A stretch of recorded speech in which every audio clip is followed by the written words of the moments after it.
Chicago, 1984. Los Chicago Bulls eran un chiste dentro de la liga, un agujero negro financiero al borde del colapso. La franquicia estaba hundida en derrotas, rumores de venta y un ambiente tan tóxico que su propia existencia pendía de un hilo. Nadie, absolutamente nadie, habría apostado un centavo por ellos. Pero justo cuando todo parecía perdido, el destino jugó su carta más audaz. Una decisión en el draft, un robo monumental que no solo rescataría a los Bulls del olvido, sino que cambiaría el curso del baloncesto para siempre. Esta es la historia de cómo, contra todo pronóstico, un solo hombre logró salvar a una franquicia en ruinas y transformarla en una dinastía que dominaría el deporte y la economía de toda una liga.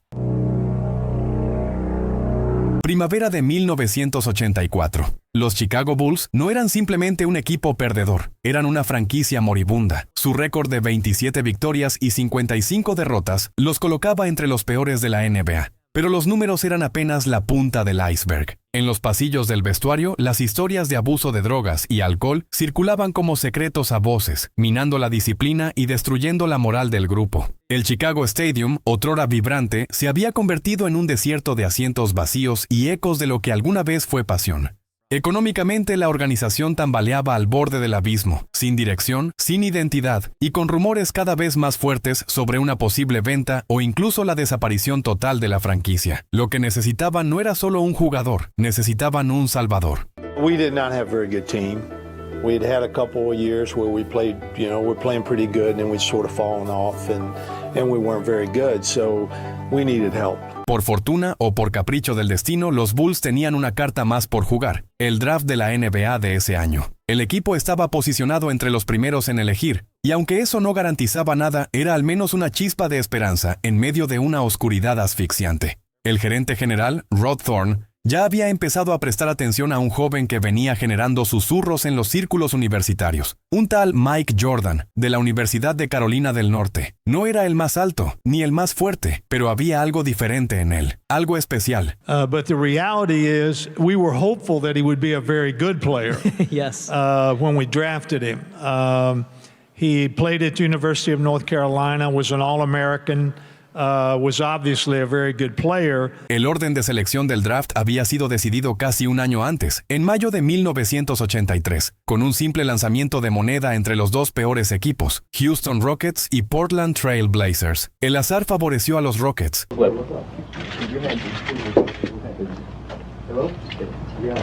Heads it is. El equipo de Houston tenía claro su plan, elegir al dominante pivot Hakeem Olajuwon, una fuerza de la naturaleza salida de la Universidad de Houston. Los Blazers, por su parte, ocupaban el segundo lugar, y su obsesión también era clara. Necesitaban un pivot que complementara a Clyde Drexler. Hakeem Olajuwon was the sure shot in that draft. He was the only sure franchise player in that draft. Everybody agreed. Hakeem Olajuwon was number one. No question about that. Su elegido fue Sam Bowie, de la Universidad de Kentucky. A pesar de su historial de lesiones, Portland lo sometió a pruebas médicas exhaustivas, pero no lo suficientemente profundas. Waiting for almost 2 years now, and everybody was saying if there's a healthy Sam Bowie, my pro career is there. But right now, I'm just worried about getting this cast off and just being able to walk like a regular person. Well, he wasn't compared to him, really. It was like apples and oranges. Bowie was a center, obviously, and he had some injury problems already. You don't pass up on a Michael Jordan to take a Sam Bowie. And they would have, of course, taken Olajuwon first. They lost the coin flip, Portland, and then they said, we still have to get a center. We don't need Michael Jordan. We have Clyde Drexler, who pretty much played the same position and was quite a star in his own right.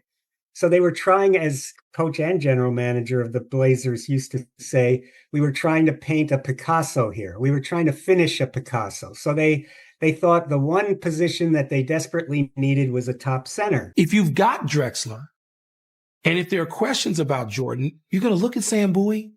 You're going to look at him because you needed size at that point if you're the Portland Trail Blazers. Bowie no fue completamente honesto sobre su estado físico, y la franquicia, cegada por la necesidad de tamaño en la pintura, cayó en la trampa. And I can still remember them taking a little mallet, and when they would hit me on my left tibia, I don't feel anything I would tell them, but deep down inside, it was hurting. If what I did was lying, if what I did was wrong, at the end of the day, when you have loved ones that have some needs, I did what any of us would have done. When people looked at it, they looked at Dr. Jack Ramsey, they looked at everybody within the Blazers organization, and they said, hell, we should have fired them twice. Y entonces ocurrió. En el tercer pick, los Chicago Bulls seleccionaron a Michael Jordan. We were offered several enticing deals, but in our mind, other than Olajuwon, Jordan was our guy. The Chicago Bulls pick Michael Jordan of the University of North Carolina. Hopefully, I can go in and contribute and maybe turn it around. I'm looking forward to that. Sin saberlo, acababan de cometer el mayor acierto por accidente en la historia del deporte profesional. Un robo épico provocado por dos decisiones que pasarían a la eternidad como errores estratégicos colosales. That was one of the best drafts in NBA history. Obviously, you had Olajuwon and Jordan and Sam Bowie and Charles Barkley. It was a terrific draft. You can't blame the Blazers for not drafting Jordan because somebody was stupid enough not to recognize his talent and what his potential was. Lo más impactante es que incluso después de seleccionarlo, ni los Bulls sabían exactamente lo que tenían entre manos. El sistema rígido del entrenador Dean Smith en Carolina del Norte había limitado el despliegue ofensivo de Jordan. Muchos scouts lo consideraban un buen anotador, pero no llegaban a imaginar la dimensión real de su talento. You also have to remember that Michael Jordan played for Dean Smith in college, okay? And Dean Smith kept a pretty tight cap on his players. He wasn't going to let Michael Jordan be Michael Jordan, really. And so, Jordan, he didn't light up the college ranks, really. When he was playing college, you couldn't really see the true Michael Jordan. He was forced to play a very tight system, and it required a scout with a very good eye to be able to sort of project what kind of player Michael Jordan could be if given that kind of freedom that he didn't have at North Carolina. I really blame Dean Smith, because if Dean Smith would allow Michael to have averaged 40, it wouldn't have been no secrets. That's always the running joke was Dean was the only guy to hold him under 20 points. He got hit on Dean Smith's team a little bit because they're so team-oriented. North Carolina had a host of guys that were playing under their ability, and the pro game sprung them, and they turned out to be great pros. But you didn't know that Jordan was going to be that same kind of guy. Rod Thorne sabía que Jordan era su elección, pero las dudas lo seguían rondando. ¿Podía este chico realmente cambiar el destino de una franquicia moribunda? ¿Era simplemente un jugador explosivo o era algo más? But to say that I knew he was going to be at least one of the greatest, if not the greatest player of all time during that time, I can't say that, because that's something that only comes with time. You've got to pass the test of time, and Michael certainly passed that test. We knew we had something special, but I only wish I were prescient enough to think that he was going to be what he turned out to be. You know how Rod Thorne built the team by accident? He didn't want Michael Jordan. He wanted the big man. There was sentiment in the organization. Hey, we have a lot of guards. We really need a center. Should we trade down and take a guy like Mel Turpin or somebody else? Con el tiempo, esas preguntas tendrían respuestas aplastantes, porque el draft de 1984 no solo produciría varias leyendas en Olajuwon, Barkley, Stockton y el propio Jordan, sino que se convertiría en el escenario de una de las decisiones más desastrosas que haya tomado equipo alguno, los Portland Trail Blazers, que tuvieron en sus manos la oportunidad de seleccionar al jugador más competitivo, explosivo y comercialmente valioso de todos los tiempos. Y lo dejaron pasar, incluso después de haberlo visto de cerca en el proceso de selección del equipo olímpico de ese mismo año. Y este fue el primer acto en una historia que apenas comenzaba, porque antes de que Michael Jordan jugara un solo minuto como profesional, aún debía enfrentar un reto que pondría a prueba no solo su talento, sino su temple, un escenario implacable, dirigido por un entrenador inflexible y brutalmente exigente, el campo de entrenamiento del equipo olímpico de Estados Unidos. Allí, rodeado de futuras estrellas, Jordan no solo buscaría un lugar, iba a forjar su leyenda. Tras ser elegido por los Bulls en el draft de 1984, Michael Jordan no perdió el tiempo. Sabía que no bastaba con ser una promesa, tenía que probarse entre los mejores, y esa oportunidad llegaría rápido, en la forma más brutal posible. El campo de entrenamiento del equipo olímpico de Estados Unidos se convertiría en su primer campo de batalla. dirigido por el legendario y temido coach Bobby Knight. Knight no buscaba solo talento, buscaba soldados. Junto a un equipo técnico inflexible, impuso una preparación física y mental diseñada para romper a los débiles. Entre los aspirantes figuraban nombres que años después serían leyendas: Charles Barkley, John Stockton, Karl Malone, Chris Mullin, Patrick Ewing y el propio Jordan. So in 1984, I get invited to the Olympic trials. And there's probably at least 30 Hall of Famers was on there. We started with like 120 players. And my coach says, Charles, I want you to go to the Olympic trials. You've been invited. I said, Coach, Bobby Knight, I don't know about him, blah, blah, blah, blah, blah. He says, no, just go. He said, I think you're the best player in the country. I want you to go there and prove it. 80 of the best players in the world, and we're all there trying out for 12 spots. Pero en ese momento, todos estaban al mismo nivel, en modo supervivencia. Solo quienes encajaran en la visión intransigente de Knight llegarían a Los Ángeles. So they go 120 to 180, 60, 40, 20. El proceso de selección fue tan intenso como polémico. Barkley, considerado por muchos el segundo mejor jugador en los entrenamientos, fue descartado por sobrepeso y por no defender con la agresividad requerida. What I distinctly remember about that is Charles dunked the ball so many times. He would just dunk everything. Any kind of drill, if he caught the ball in a scrimmage, he dunked everything. Bobby was a proponent of give the ball to the guard. Well, he would do the same thing again, rebound, coast to coast and dunk it. Everybody's going crazy. So already we're going to probably have a little bit of a banging of the heads, so to speak. Somebody asked Bob Knight, have you ever had a fat player? And Knight, in complete deadpan, said, not for long. And then they finally cut me. And I was pissed at Bobby Knight because he never gave me a fair chance because I was the second best player there by far. Charles Barkley was an RPIA. Royal pain in it. I go back to college, and Sonny says, hey, I talked to John Thompson. I said, yeah, what did he say? He says, you were the second best player there. I said, yeah, Coach, I was the second best player there. And he says, who was the best player there? I said, Coach, I just saw the best basketball player I ever seen in my life.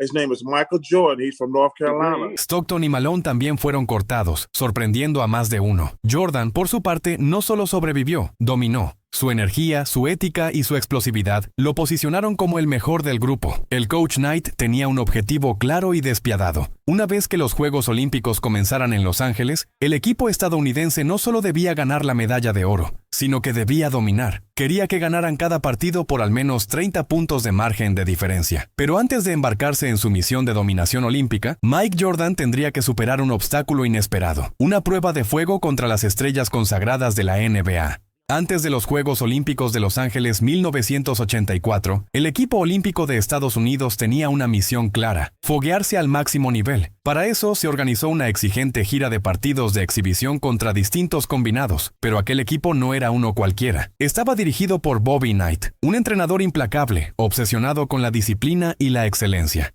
Y en medio de ese grupo de jóvenes universitarios, emergía una figura que pronto lo deslumbraría todo. Un joven Michael Jordan que desde los primeros entrenamientos demostró no solo ser el mejor, sino tener una actitud diferente. No se conformaba con ganar, quería aplastar, humillar y destruir al rival.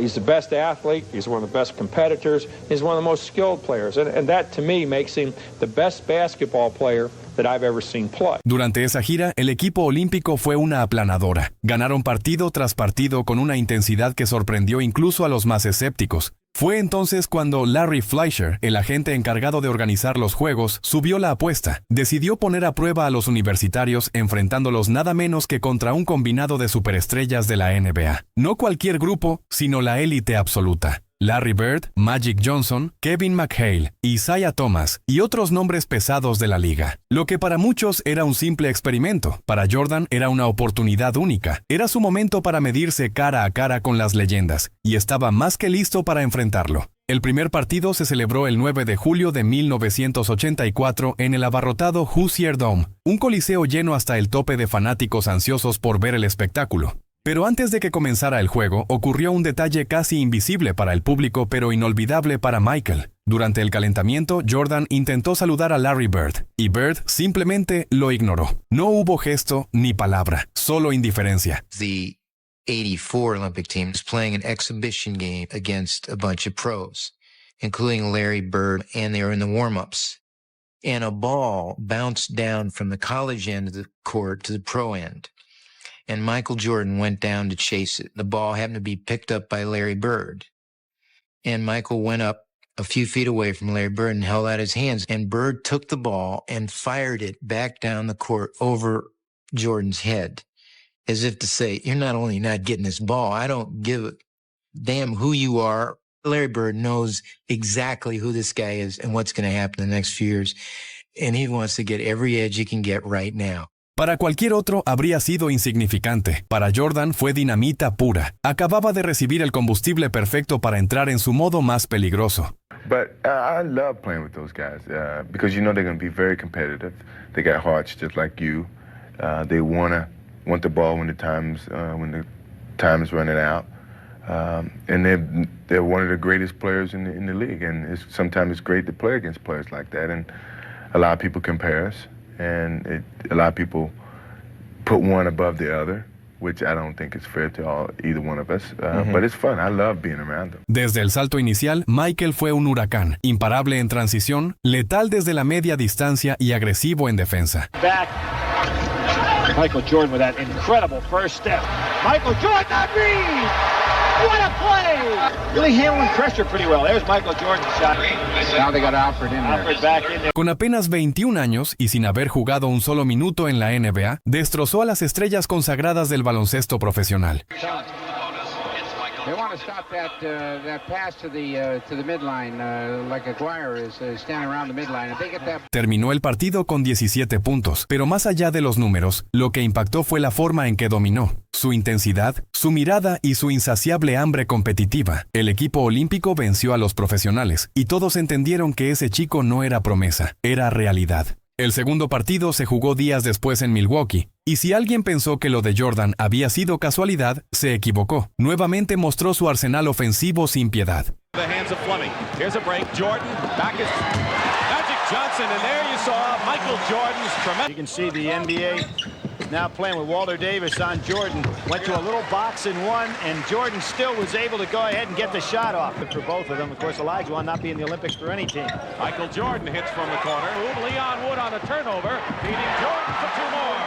And now the USA is up 67-61, the biggest lead of the ball. Su velocidad dejaba atrás a cualquier defensor. Cada tiro en suspensión era una daga. Cada contraataque, un golpe más al ego de las estrellas NBA. La superioridad de Jordan era tan evidente que incluso los entrenadores más respetados del circuito, como Pat Riley, quedaron maravillados por su talento. Jordan estaba enviando un mensaje claro al mundo. Una nueva era en el baloncesto está a punto de comenzar. El equipo olímpico ganó todos los partidos de esa serie contra los profesionales. 8 juegos, 8 victorias, ninguna derrota. Y aunque fue un triunfo colectivo, no hubo dudas sobre quién fue el rostro de aquella aplastante campaña. Aún sin debutar profesionalmente, Michael Jordan ya había ridiculizado a las leyendas. Y todo por un desaire del mítico Larry Bird. I think unbelievable. I mean, I can tell you some things that happened in the games against us. One time I turned, I jumped, and he still went. His knees almost hit me in the chin. And that's when I realized that this guy's pretty special for his jumping ability, but cat quick. He closed down a pass lane as fast as anybody ever seen, and just a phenomenal player. El 29 de julio de 1984, Estados Unidos hizo su debut oficial en los Juegos Olímpicos de Los Ángeles. El equipo aplastó a sus rivales con una autoridad insultante, con márgenes de victoria que promediaban los 32 puntos. Jordan lideró con 17 puntos por partido, electrizando al público con su intensidad y estilo aéreo. Su impacto fue inmediato y magnético. Nadie jugaba como él. Ay, Jiménez, qué pena. Y canasta válida. Canasta válida. Ganó.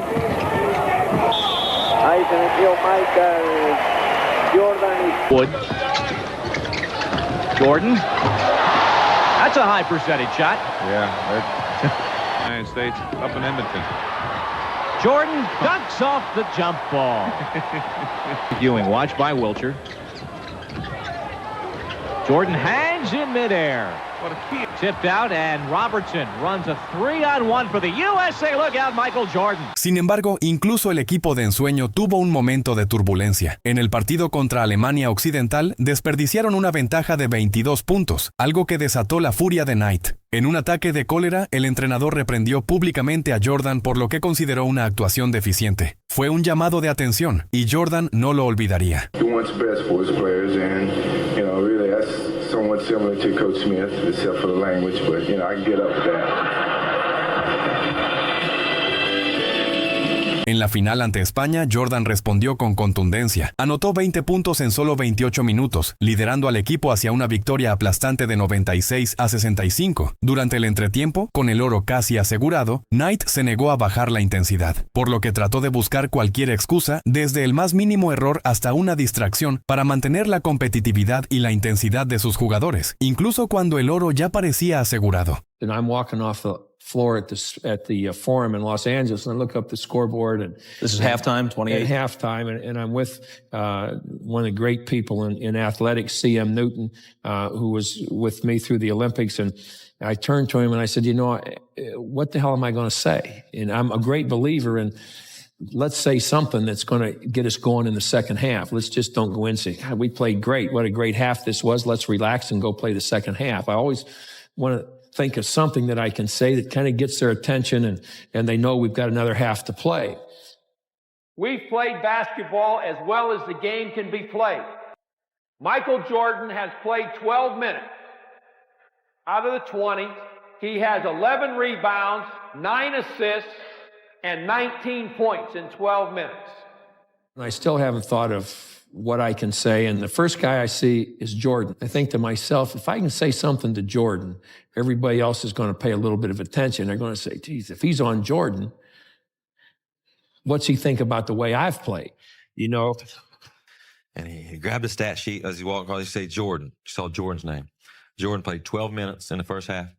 Jordan's played 12 minutes. He has 19 points. He had 11 rebounds and 9 assists in 12 minutes in the first half. Wow. And he's thinking, what am I going to say? So I got it. So I walk in, and all of a sudden, it hits on what I'm going to do. Michael Jordan sitting over here. As soon as I open the door, I see Michael Jordan, the first one. So what do? I walk over here, and I stand in front of Michael, and Michael looks up at me, and I said, Mike, I said, you know how important screening is to us. And damn it, you haven't set a screen out there yet. And I'm trying to get us in shape to play the second half. God damn it, MJ, what are you doing? Are you going to set any screens tonight? I haven't seen you set one damn screen tonight. When the hell are you going to screen somebody? When are you going to set a screen? When you're in the game, we got 4 guys screening, but you're not screening. When you're out of the game, we got 5 guys screening. We got good movement. We got good screening. All you've done the whole first half is score, rebound, and pass. When the hell are you going to screen somebody? So Jordan, God gave Jordan a lot of gifts, and among them is one of the great smiles of all time. He said, MJ looked up with a little grin, not a big one. He said, Coach, didn't I read recently where you said I was one of the quickest players you've ever been around? You remember last week when you told the whole world that I was the quickest person you ever seen on the basketball floor? I said, what the hell has that got to do with screening, Mike? And he looks up at me and he says, I'm setting them so quick. I think I set them faster than you can see them. I said, just slow down a hair then. You gotta love a kid like that. But the coach can never lose. So there are 3 kids sitting here. So I walk over. There are 2 kids sitting there. So I walk over and they're laughing, about Mike's comment to me. Right. And I said, all right. I said, you 2 guys thought this was really funny. I said, well, I'm going to tell you about how funny it is because you 2 are in charge of Jordan for the second half. And if he doesn't set 4 screens in the first 5 minutes of the second half, I'm taking you 2 son of bitches out of the game. I turned around and walked away. Coach always has to win somehow. I don't care how. Steal, cheat, lie, whatever. Coach got to win in these circumstances. You know, I said, Mike, I want this game over with 4 minutes to play in the game. I want it completely over with. La misión estaba cumplida. Estados Unidos ganó el oro olímpico sin perder un solo partido, y Michael Jordan se consagró como el rostro de ese dominio. So, Mike on his own, with about, I think it was 7 minutes to go in the game, calls timeout. So I'm wondering, what the hell is this all about? Michael calling timeout. So we get in a huddle, and Mike comes in, puts his arm around my shoulders. Remember, I told him I wanted this over with 4 minutes to go. Mike puts his arm around my shoulders. He says, Coach, take a look at the time clock. We're 7 minutes ahead of schedule out here. Is that unbelievable? I've had some tremendous memories during my professional basketball career, but the memory of standing as a representative of the United States at the Olympics is one of the proudest moments of my life. You step up on that podium representing your country. It's no greater honor than doing that. You know, the neatest thing, and I hope you all enjoy this, but the neatest thing with what Joe just turned on up here, the neatest thing was the smile on the faces of those kids. That was really something. Su actuación fue tan potente que captó la atención de medios, patrocinadores y fanáticos alrededor del mundo. Ya no era solo un pick del draft, era una estrella en ascenso con alcance global. El 12 de septiembre de 1984, los Chicago Bulls anunciaron su firma oficial. El contrato, 7 años por $6 millones, convirtiéndolo en el tercer novato mejor pagado de la historia, solo detrás de Hakeem Olajuwon y Ralph Sampson. La ciudad de Chicago estaba a punto de conocer a su nuevo ídolo. El mundo aún no entendía lo que se avecinaba, porque el verdadero impacto de Jordan apenas estaba comenzando. Haz clic en el video que aparece en pantalla y descubre cómo fue el inicio de la leyenda en la NBA que cambiaría la historia del baloncesto para siempre.